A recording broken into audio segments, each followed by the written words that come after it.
Welcome to For Every Response, the podcast from Emergency Services Times, sponsored by MSA Safety.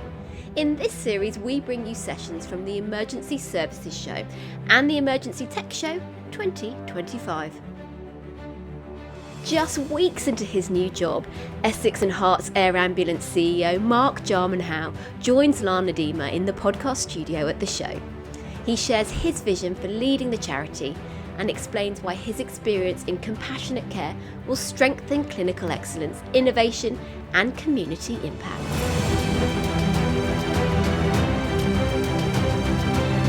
Welcome, Mark. Thanks for joining me today. Hi, Lanna. Thanks very much for having me. So you've just stepped into the role of CEO.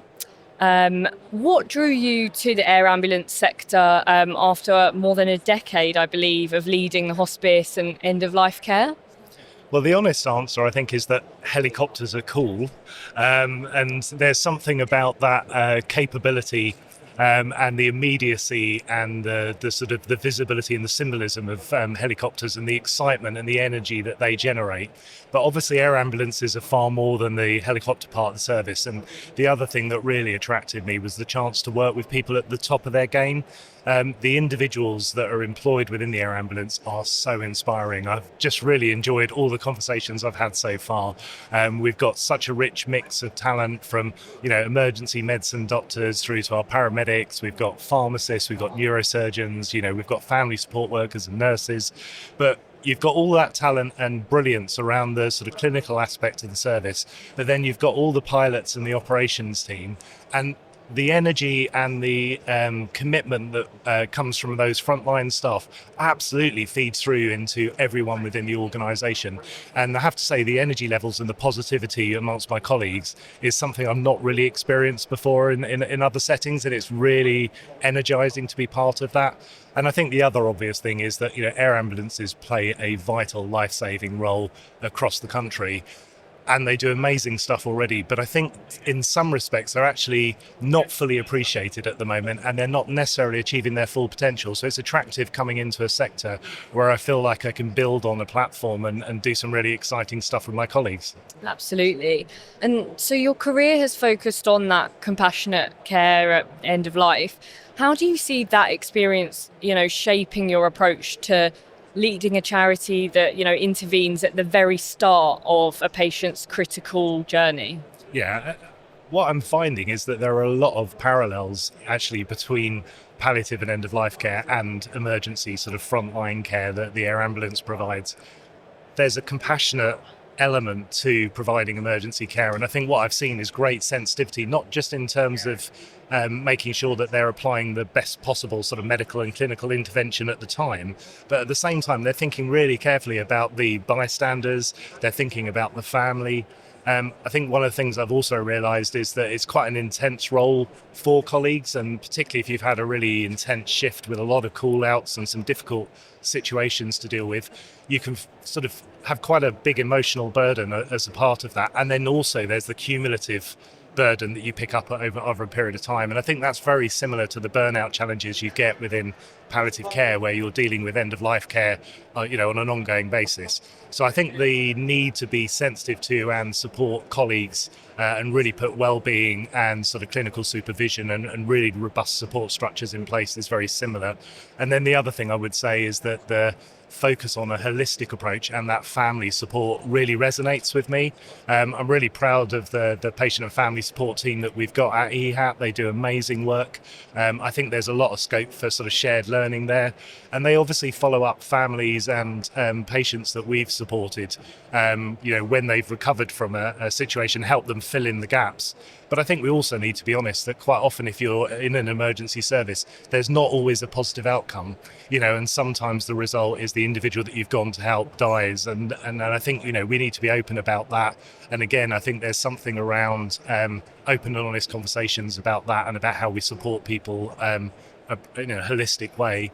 And then the final thing I'd say that is really similar is that there's a big focus in the end-of-life care sector on building awareness of dying, death and bereavement within the wider community, often referred to as death literacy, so that when people are confronted with life-limiting illness or, the death of a loved one, they're better prepared to know how to navigate that and how to respond to it. And I think there's real parallels with the focus on sort of bystander awareness. So anything we can do to get first aid training out there, to give people some understanding that if they were confronted with a sort of an incident, what do they need to do? What can they do to make a difference? And again, one of the things I'm really proud about that EHAT is already doing amazingly is their CPR Smart program, which is a partnership with, I think, over 100 schools already across Essex and Herts, going out, finding champions within that student population and then rolling out CPR training. So I think there's lots of sort of synergy and energy that we can take across from the two sectors. Yeah, definitely. And so you've only been in post literally a matter of days, and you're here at the Emergency Services Show. What does it mean to you to be sort of meeting the sector so early on in your role, and what are you hoping to take away from being here today? Yeah, well, I think it's really important that if you're in a leadership role that you've got to spend at least a proportion of your time looking outward. You know, where are the opportunities for your organisation to partner with others, to collaborate? You know, where are the opportunities to sort of learn from and take ideas and new technology from other sectors and apply it in ours to benefit our purpose? So I think there's that outward-looking mindset that I've always had that I'm really keen to embrace in my new role. But also, I think there's something about really building a different profile for Essex and Herts Air Ambulance. I think EHAT is already well respected within its sector, but some of the stuff it's doing really needs to be sort of shouted from the rooftops. You know, I feel very privileged to be leading this organisation, and I'm really keen that we build our regional, our national profile, and this is part of me getting our name out there, and I'm grateful for the opportunity to talk to you today, but also a chance to really build strong relationships with colleagues across the sector. And what would you say is your immediate focus as you begin this role, and maybe what are some of your longer term priorities? Yeah, so the most immediate thing that we're focused on at the moment, which you might want to talk about a bit more, is the air operator certificate. You know, that's a really important project that we're working through at the moment. But I think coming into the organisation, there's sort of two things that really sort of strike me. One is that we've got great foundations to build on, but I want to go even further in terms of a really positive working culture. I really want to make sure that we embrace the joint working between the different elements of the organisation.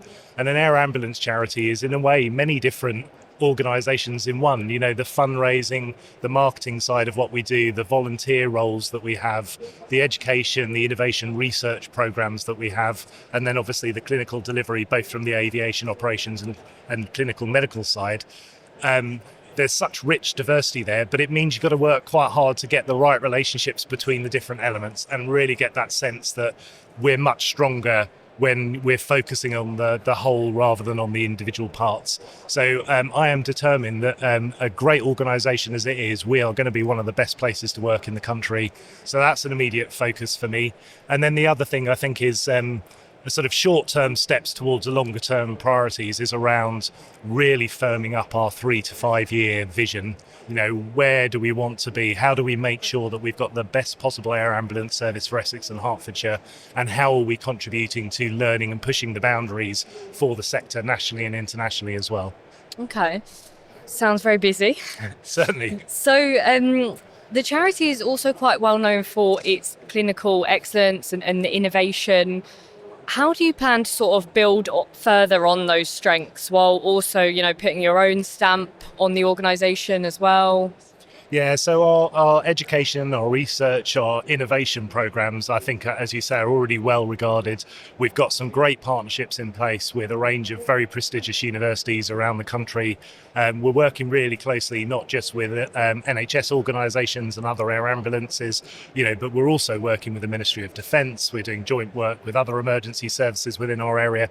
So there's an amazing platform there already. And I think, as I say, part of my role is just promoting that more actively. But in terms of building on that, what I really want to do is go further in terms of formalising those partnerships, making them even deeper and stronger so that we can be more ambitious together. So we will be looking to formalise our relationships with NHS trusts so that we can have joint efforts, we can fund a bid for funding together, we can develop joined up education and training programs. I think there's huge potential there.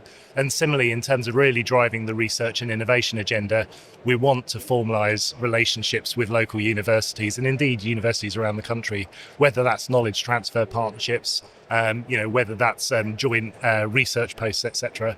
And then I think the other dimension to that is industry and the commercial aspect of research and innovation as well, because I think you need to be able to attract funding from charitable, public and private sectors to really be successful in what is an increasingly challenging operating environment.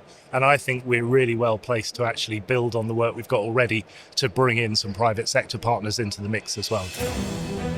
This episode of the Emergency Services Times podcast is sponsored by MSA Safety, proudly supporting emergency services and first responders on the front line. At MSA Safety, protecting first responders isn't just what we do, it's who we are. We work closely with fire and rescue services across the UK to develop and deliver safety solutions designed to meet your ever-evolving needs. That includes MSA Bristol Firefighter PPE, trusted by services across the UK and beyond, shaped through years of collaboration with frontline teams. It also includes our growing investment in innovation and technology, from the connected M1 SCBA modular solution to our agile, fully managed service model that helps keep crews protected and ready to respond. But for us, safety goes beyond equipment. We believe in standing shoulder to shoulder with the people who dedicate their lives to protecting others, whether it's supporting firefighter charities, backing mental health initiatives, or showing up for community events. MSA is proud to be part of the emergency services family.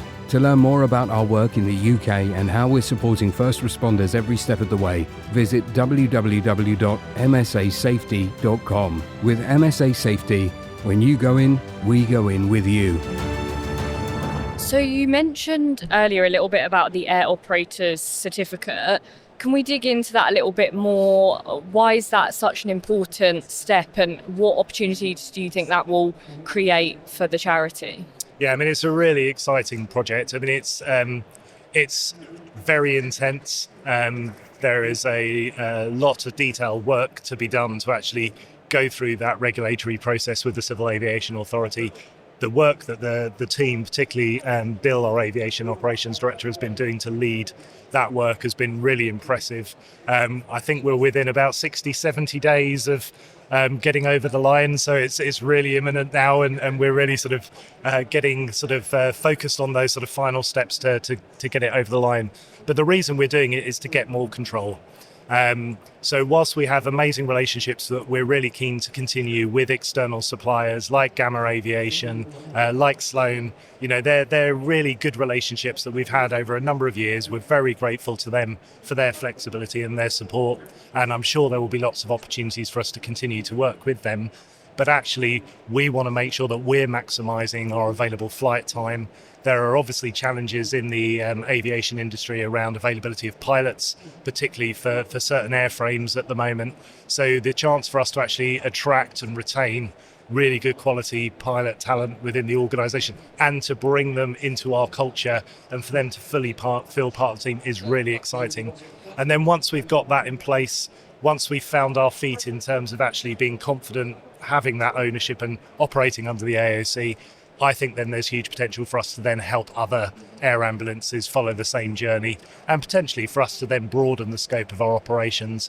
And one of the things it will allow us to do is have more control and to be a bit more flexible about when we're bringing innovations into the service. So for example, if there's new equipment that we want to add on to the kit within the helicopter so that we can then provide different procedures and interventions at the scene, there's an approval process and lots of sort of regulatory steps, quite rightly from a safety point of view, that we have to go through.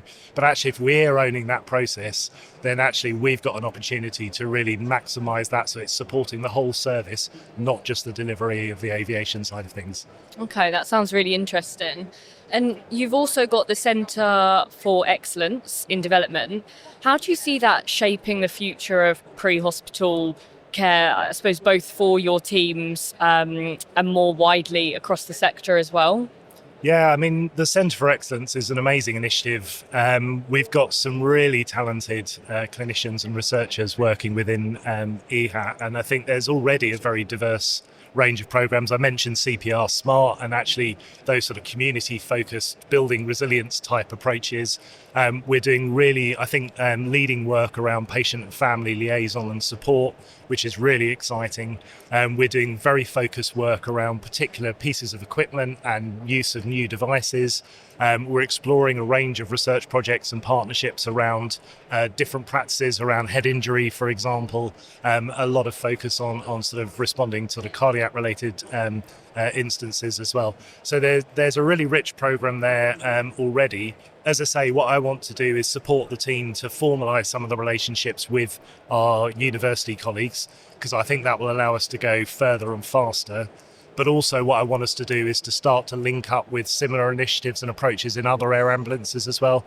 I think there's a real recognition within our sector that we've got a role to play, not just in terms of operational delivery and support, important as that is, but actually in driving learning in the whole pre-hospital emergency care arena. And I think even more broadly in terms of community emergency medicine, in its broadest sense as well. So what we should do, I think, as a sector is make sure that we're pooling our resources so we can go for bigger research funding opportunities together, but also making sure we're not duplicating our efforts as well. Yeah, absolutely. And air ambulance services obviously rely heavily on that community support. So you've previously led hundreds of staff and volunteers. What's your vision for strengthening that community and that volunteer engagement for the charity? Yeah, I mean, I genuinely love our volunteers. We are so grateful to them. We've got nearly 500 people that give their time. And they're often people's first contact with EHAT. I think that's often missed. It's not the crew, it's not me that most people meet. It'll be our volunteers who are staffing our reception desks at our two bases. They're the ones that are volunteering and providing the tours and leading our visitor centre activities. They're the ones that are in our shops, which are often the way that many people come into contact with us. And they're the ones that are making our many exciting events across the calendar possible as well. So making sure that they feel appreciated, that they've been given the right support and the right key messages, because they're the ones that are having so many conversations, and they're the ones that can spread the word about what support we need from the community, but also for the community to better understand our role and where we can make a difference as well. I think the other thing with volunteers that I've learned from my previous charity experience is sometimes you fall into the trap of, we have a particular role that needs to be filled, let's recruit a volunteer. You then, over a period of time, end up with a pool of people doing a range of roles that you've asked for. But you don't sort of sometimes take the next step, which is to have conversations with those individuals and find out what their backgrounds are. And from conversations I've had already, the richness of professional backgrounds and some of the seniority and the level of specialism in a whole range of different professional fields that we've got within those 500 people. Wow, that's amazing. And if they're willing to spend some time on reception or supporting at an event, there's a very good chance they might be willing to spend a few hours lending us some of that professional expertise as well. Yeah. So that's the bit I really want us to tap into. We're so lucky to have so many volunteers that have that willing spirit. So EHAT was recently featured in a Netflix series, Critical Between Life and Death. How important would you say it is to use platforms like that to really raise awareness of the charity and the impact that you guys have? Yeah, I mean, it's amazingly important, because you can't have enough awareness as a charity. I think a lot of people don't fully appreciate that air ambulances don't receive any public sector funding. You might occasionally get a small bit of one-off government funding sort of here or there, or you might occasionally be able to tap into something within the NHS, but there is no recurrent commitment from the public sector or the government to fund their ambulances. So the honest truth is it's a difficult environment for charities in terms of fundraising. The pressures on public services and emergency services more generally have meant that charities have tried to step into a range of different gaps to meet the needs of their communities.